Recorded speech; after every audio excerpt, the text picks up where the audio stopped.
मैं आपको ऐसे 3 प्रोजेक्ट्स बताऊंगा जिसको सीखने के बाद आपकी पूरी स्किल्स नेक्स्ट लेवल पर चली जाएगी। और सबसे इंटरेस्टिंग बात ये है कि लास्ट में आपको एक ऐसे प्रोजेक्ट कराऊंगा जिसको करने के बाद आपका फीलिंग कुछ ऐसा ही होगा। मजा आ रहा है। तो यार वीडियो के अंदर बहुत मजा आने वाला है, तो वीडियो को स्किप करने की कोशिश बिल्कुल मत करना। यस तो बिना कोई डिले किए तो चलिए शुरू करते हैं। मैच तो नहीं कर पाया, लेकिन आप लाइक जरूर कर दो। तो guys, हमारा प्रोजेक्ट नंबर 1 है नंबर गेसिंग गेम, जो कि खासकर बिगिनर्स के लिए बहुत आसान है। अगर पॉइंट आता है, अगर आप इस प्रोजेक्ट को ऑलरेडी बना चुके हो, तब आप इस पर्टिकुलर चैप्टर को स्किप करके नेक्स्ट चैप्टर को ज़रूर देख सकते हो, क्योंकि हमारा जो लेवल्स होनी वाली है वो बिगिनर टू एडवांस्ड होनी वाली है। तो यार बिगिनर्स के लिए नंबर गेसिंग गेम जो कि बहुत आसान है और काफ़ी इंपॉर्टेंट प्रोजेक्ट है। तो guys, चलिए नंबर गेसिंग गेम को बनाना चालू करते हैं। तो नंबर गेसिंग गेम को बनाने के लिए सबसे पहले हमें एक मॉड्यूल को इम्पोर्ट करना पड़ेगा, रैंडम। ये मॉड्यूल को हम मतलब कि रैंडम मॉड्यूल को हमने इंपोर्ट क्यों किया, यही है ना आपका क्वेश्चन। मैं आपको बताता हूँ। देखो यार, रैंडम मॉड्यूल को इंपोर्ट करके हम रैंडम के बेसिस में जितने भी ऑपरेशंस होते हैं उनको हम परफॉर्म कर सकते हैं। जैसे कि मुझे रैंडमली एक नंबर को सोच के बताओ, या फिर रैंडमली एक ऑप्शन को ले लो। जैसे कि मुझे 1 से 100 के बीच में एक रैंडम नंबर ले लो, जैसे कि हम लेते हैं 56, 87 एक्सेट्रा एक्सेट्रा लाइक दैट। तो अब मैं क्या करूँगा यहाँ पे, इसके अंदर ना मैं डॉट रैंडम नाम का एक फंक्शन को यूज़ करूँगा, जो कि बेसिकली इंटीजर्स के ऊपर काम करता है। अब सबसे पहले मैं आपको ये बता देता हूँ कि नंबर गेसिंग गेम के अंदर ना, इस नंबर गेसिंग गेम की बिहाइंड लॉजिक क्या है। इस नंबर गेसिंग गेम यानी कि कंप्यूटर एक नंबर को सोचता है ऑटोमेटिकली, कुछ भी रैंडमली एक नंबर को सोचता है हमारे गिवन वैल्यूज से। जैसे कि मैंने 1 से लेकर 100 के बीच में एक नंबर बता दिया, तो कंप्यूटर 1 से 100 के बीच में एक वैल्यू को सोचना चालू कर देता है। तो ऑटोमेटिकली कंप्यूटर ने मान के चलो कुछ सोचा 81, तो उस 81 नंबर जो कि कंप्यूटर ने सोच के रखा उसको हमें गेस करना है। और हम यहाँ पे थोड़े कंडीशनल्स अप्लाई करेंगे कि अगर आंसर सही है तो राइट, अगर आंसर गलत है तो कैसे गलत है, मतलब कि आपकी वैल्यू ज़्यादा है कम है, मतलब कि फाइनली हमें वो नंबर गेस करना है जो कि कंप्यूटर ने गेस करके रखा है। तो इसीलिए मैं यहाँ पे क्या करूँगा, कंप्यूटर गेस करके मैं यहाँ पे एक वेरिएबल बनाऊँगा, और इस वेरिएबल के अंदर मैं क्या एक वैल्यू को स्टोर करूँगा। कौन सा वैल्यू? जो वैल्यू कंप्यूटर से मैंने रैंडमली चुनवा के रखा है। मतलब कि मैं कंप्यूटर को बोला हूँ कि 1 से लेके 100 के बीच में जितने भी नंबर्स होते हैं, उन नंबर्स में से ऑटोमेटिकली किसी एक नंबर को मुझे आउटपुट के अंदर दे दे। मतलब कि डॉट एंड इन फंक्शन क्या करेगा, ठीक है भाई, मुझे रैंडमली एक फंक्शन को ढूंढना, मतलब कि रैंडमली एक नंबर को ढूंढना, मैं ढूंढ के दे दूंगा। तो जब मैं इस कंप्यूटर गेस को प्रिंट करूँगा, ऑटोमेटिकली देखना यहाँ पे क्या होगा। मैं जब इस कंप्यूटर गेस को प्रिंट करूँगा तो क्या होगा, तो रैंडमली एक नंबर आ जाएगा 36 करके, या फिर 59 करके, या फिर 83 करके, जो भी नंबर्स 1 एंड 100 के बीच में एग्जिस्ट करते हैं। ओके गाइस, चलो अब नेक्स्ट स्टेप क्या है। हमने कंप्यूटर से गेस करा लिया, हमने कंप्यूटर को बता दिया कि कौन से नंबर आपको गेस करना है। ओके चलो, अब हम क्या करेंगे, यहाँ पे यूज़र चॉइस नाम की एक वेरिएबल बनाएंगे, और यहाँ पे मैं ना इंटीजर इनपुट दूंगा। क्यों इंटीजर का इनपुट दूंगा? क्योंकि जो भी यूज़र एंटर करेगा वो नंबर के फॉर्म पे होनी चाहिए। बेसिकली अगर आप इंटीजर को, यहाँ पे जो कीवर्ड इंटीजर, अगर आप इसको यूज़ नहीं करोगे तो क्या होता है बताऊँ, बाय डिफ़ॉल्ट पाइथन इसको as a string data type में कंसीडर करता है, इसीलिए हमें यहाँ पे इसको इंटीजर लगाना पड़ता है। तो एंटर योर चॉइस करके मैं यहाँ पे लिखता हूँ। चलो ठीक है, अब क्या होगा, मैं यहाँ पे एक इंटीजर का मतलब कि एक इनपुट फील्ड बनाया हूँ जहाँ पे मैं कुछ भी टाइप कर सकता हूँ in the form of numbers. अगर आप यहाँ पे स्ट्रिंग लिखोगे ना तो देखो ये मुझे एरर दिखाएगा। ओके गाइस, चलो नेक्स्ट क्या है, मैं यहाँ पे ना कंप्यूटर गेस को ना प्रिंट करके रखता हूँ ताकि मैं इसको बार बार यूज़ कर सकूँ। अब नेक्स्ट देखना मैं क्या करूँगा, यहाँ पे मैं फाइनली जो कि बहुत इंपॉर्टेंट है, कंडीशनल्स को अप्लाई करना। कैसे कंडीशनल्स का हम अप्लाई करते हैं यहाँ पे देखना, सिंपल यार। यहाँ पे मैं इफ़ नाम का एक पहला कंडीशन लिखूँगा। मैं अपना पहला कंडीशन लिखने से पहले आपको ये बताता हूँ कि इस गेम के अंदर कितनी कंडीशंस होंगी। देखो यार, यहाँ पे बेसिकली मेन चीज़ें 3 कंडीशंस हैं। पहला, हमारा आंसर राइट होगा, मतलब कि हमारा गेस अगर कंप्यूटर का गेस सही होता है, दोनों बराबर होते हैं, तो आंसर आनी चाहिए you are right, you guessed correct number, और गेम ओवर, वहाँ से हमारा गेम ख़त्म हो जानी चाहिए। नेक्स्ट आता है यूज़र का wrong guess. User wrong guess करता है, कंप्यूटर गेस और यूज़र का गेस मैच नहीं होता, मतलब कि मिसमैच होता है। फॉर एग्जांपल गेस मान के चलो कंप्यूटर ने गेस किया 10, ये नंबर को ज़रूर याद करना, मैं आपको स्क्रीन में दिखा दिया हूँ इसीलिए। अगर कंप्यूटर चॉइस है 10 और यूज़र ने गेस किया 20, तो आउटपुट में हमें आनी चाहिए you guessed greater than the computer choice. अगर यूज़र ने गेस किया 5, तो आउटपुट में आनी चाहिए you guessed less number than computer. तो इस तरीके से अब मैं क्या करूँगा, ये 3 मेन कंडीशंस है, तो इन तीनों कंडीशंस को जल्दी से अप्लाई करते हैं। अब मैं क्या करूँगा, यहाँ पे सबसे पहले अपना पहला कंडीशन लिखूँगा कि अगर कंप्यूटर का जो गेस है वो अगर मेरे यूज़र का गेस से, यूज़र चॉइस और कंप्यूटर का गेस दोनों सही है, बराबर है, दोनों की वैल्यूज़ एकदम परफेक्ट है, तो मुझे आउटपुट के अंदर आनी चाहिए you guessed right, you guessed right करके आनी चाहिए, और यहाँ पे प्रिंट करके मैं यहाँ पे गेम ओवर करके लिख देता हूँ। बस हो गया, बस इतना ही और कुछ नहीं है। ओके गाइस, चलो नेक्स्ट क्या है हमारा दूसरा कंडीशन। दूसरा कंडीशन क्या है, कंप्यूटर का गेस अगर छोटा है यूज़र के गेस से, मतलब कि कंप्यूटर ने गेस किया 10 और यूज़र ने गेस किया 20, तो इस वाले कंडीशन से बचने के लिए मैं यहाँ पे क्या करूँगा, एक और एलिफ नाम के एक फंक्शन को बनाऊंगा और यहाँ पे मैं लिखूंगा कि you guessed greater than computer choice, greater than computer choice. मतलब कई मेरी इंग्लिश थोड़ी बेकार है, इसीलिए मैं यहाँ पे लिख रहा हूँ कुछ बड़ा सेंटेंस। अगर आपकी इंग्लिश अच्छी हो तब आप यहाँ पे छोटा सेंटेंस लिख सकते हो। तो गाइस हमारा लास्ट एंड फाइनल कंडीशन यहाँ पे एल्स मैं यहाँ पे लिखूंगा। आपको पता है कि जब भी एक कंडीशन बस बच जाता है वो हमारा एल्स होता है, तो मैं यहाँ पे प्रिंट कर देता हूँ you guessed less than computer choice. यहाँ पे क्या हुआ है मैं आपको बता देता हूँ। यहाँ पे हमने क्या किया, अगर कंप्यूटर का जो चॉइस है, मतलब कि एलिफ कंडीशन में कंप्यूटर का जो चॉइस है वो अगर छोटा है यूज़र के चॉइस से, हमें आउटपुट के अंदर कुछ ही आएगा। अगर यूज़र का चॉइस और कंप्यूटर का चॉइस इक्वल है तो ये आएगा।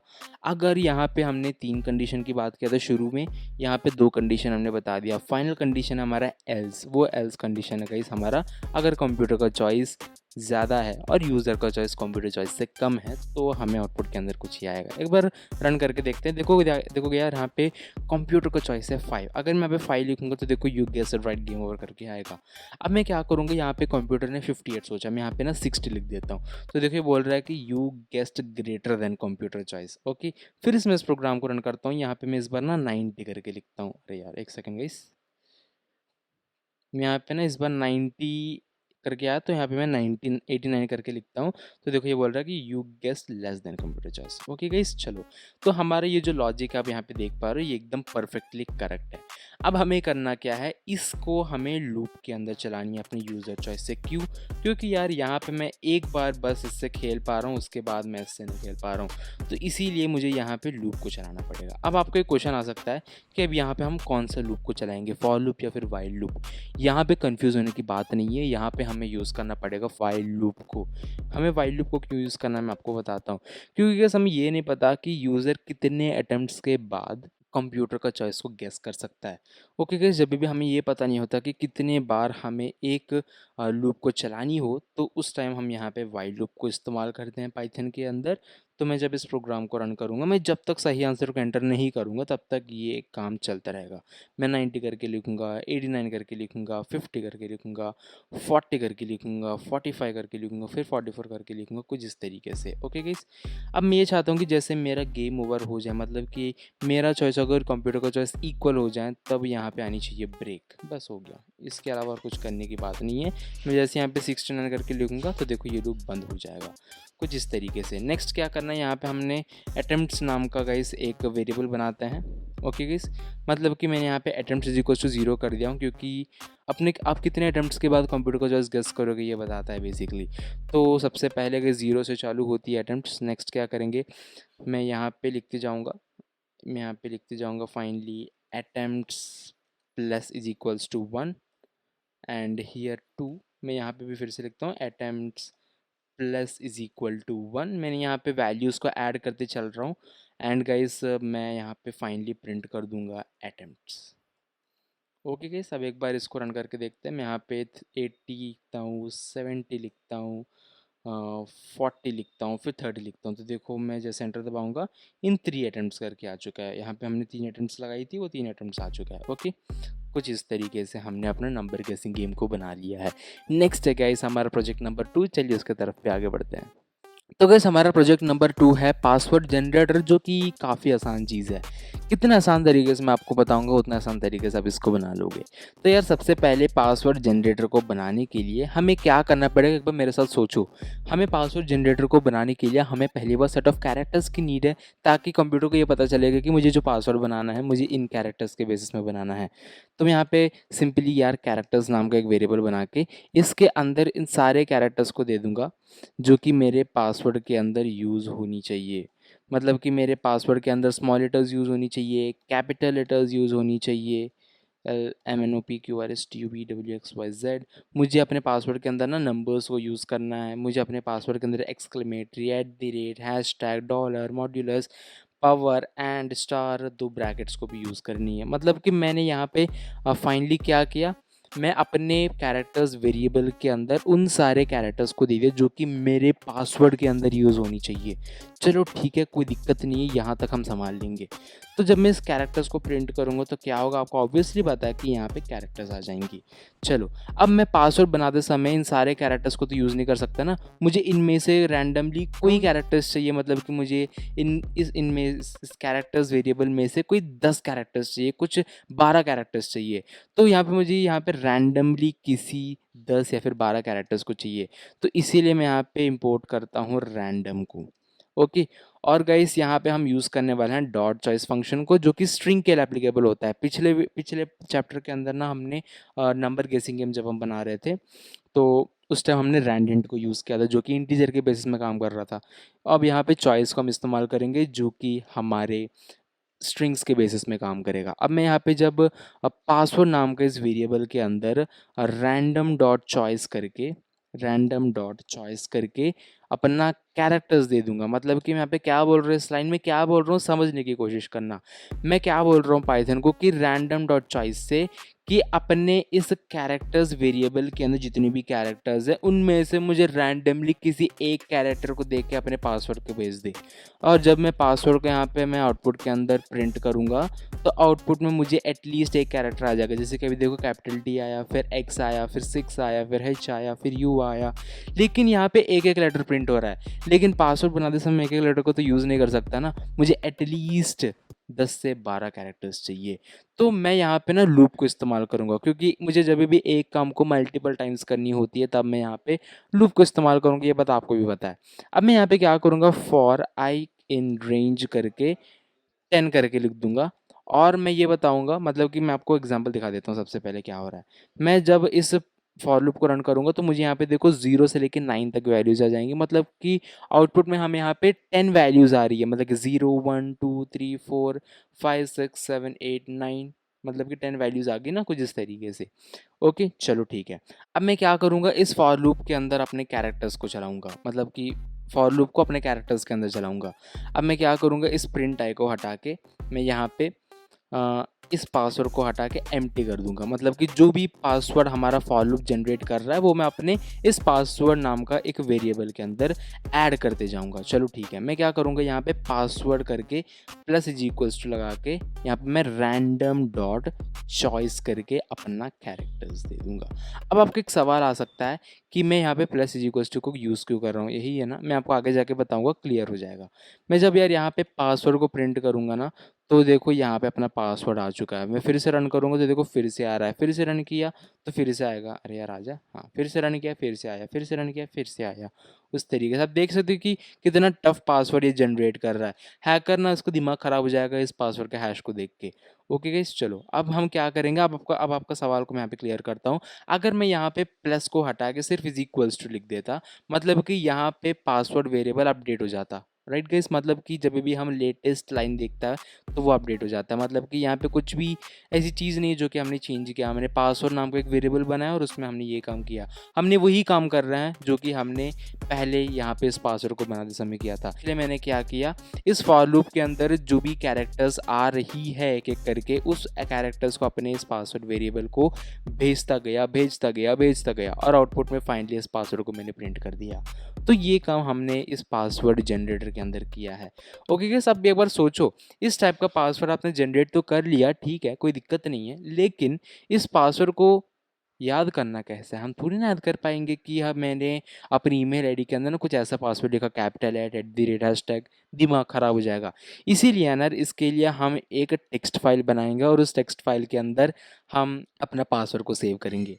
तो गाइस मैंने यहाँ पे पासवर्ड डॉट टेक्स्ट नाम का एक फाइल बना लिया। अब मैं क्या करूँगा, अपने फॉर लूप के बाद मैं यहाँ पे विथ ओपन करके अपना इस पासवर्ड डॉट टीएक्सटी फाइल को ओपन करूँगा और मैं इसको ना राइटिंग फॉर्म में ओपन करूँगा, मतलब कि लिखने के लिए, एडिटिंग करने के लिए। जब आप फाइल हैंडलिंग पढ़े हो बिगिनिंग, मतलब जब आप पाइथन फुल कोर्स ट्यूटोरियल को देख के आए हो तब आपको समझ पे आएगी कि मैं जब इस डब्ल्यू को लिखूँगा मतलब कि मैं इस फाइल को लिखने के लिए ओपन किया हूँ। और मैं यहाँ पे एफ डॉट राइट नाम का एक फंक्शन होता है गाइस, यहाँ पे राइट नाम का एक फंक्शन होता है WRITE। इस राइट नाम का फंक्शन के अंदर मैं अपना पासवर्ड दे दूंगा, बस हो गया। ओके चलो, अब यहाँ पे क्या होगा, मतलब कि अब इस लाइन में क्या हुआ मैं आपको बताता हूँ। मैं विथ ओपन करके अपना ये जो पासवर्ड डॉट टीएक्सटी फाइल जो कि मैंने बना के रखा है उसको मैंने खोल दिया in the form of writing form में, मतलब कि लिखने के लिए। और जो भी फाइल, जो भी पासवर्ड डॉट टीएक्सटी मैंने ओपन किया उसको मैं पाइथन के अंदर यूज़ करने के लिए एफ नाम का वेरिएबल के अंदर स्टोर कर लिया। अब मैं एफ को जो भी बोलूँगा वो अपना पासवर्ड डॉट टीएक्सटी करेगा। तो मैंने एफ को यूज़ करके डॉट एट फंक्शन को इस्तेमाल किया है। इस डॉट एट फंक्शन क्या करता है, पासवर्ड को लिख देता है। और ये पासवर्ड क्या है, जो कि हमारा फॉर लूप क्रिएट कर रहा है। इसीलिए मैं आपको बोला हूँ कि ये जो भी कोड है, जो भी आप पासवर्ड में लिखना चाह रहे हो वो फॉर लूप के बाद लिखो।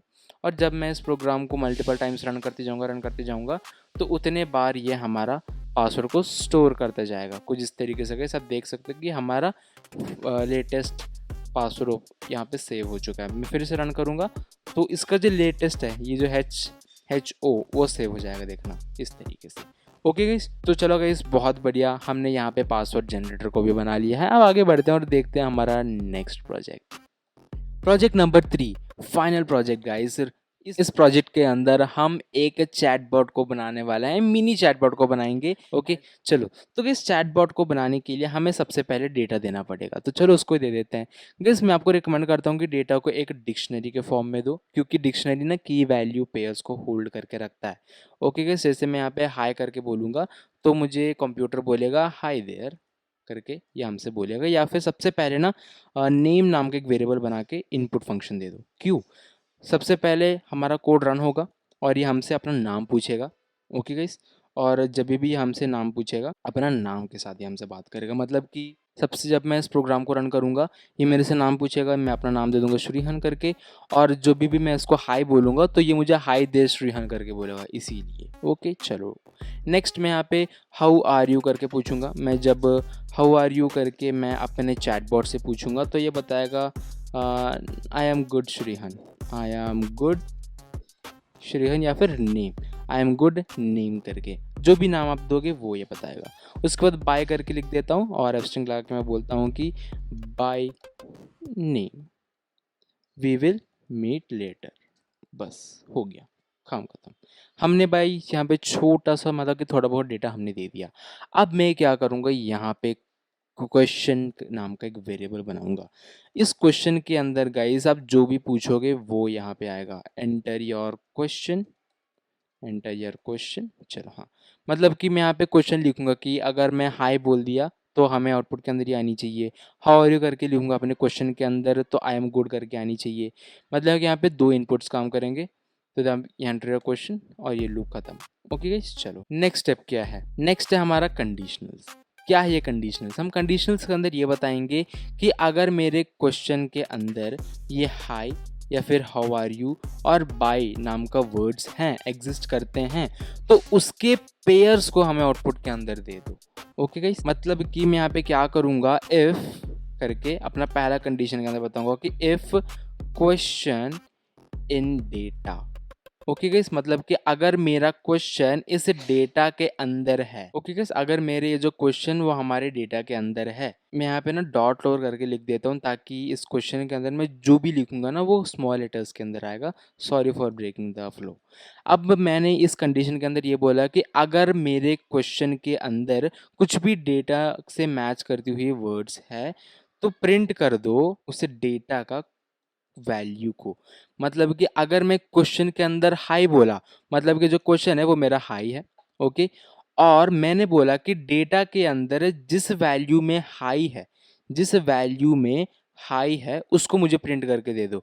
मतलब कि हाई के अंदर कौन सा वैल्यू पेयर है, हमारा हाई देयर है। तो इसीलिए मैंने यहाँ पे क्या किया, क्वेश्चन करके दिया।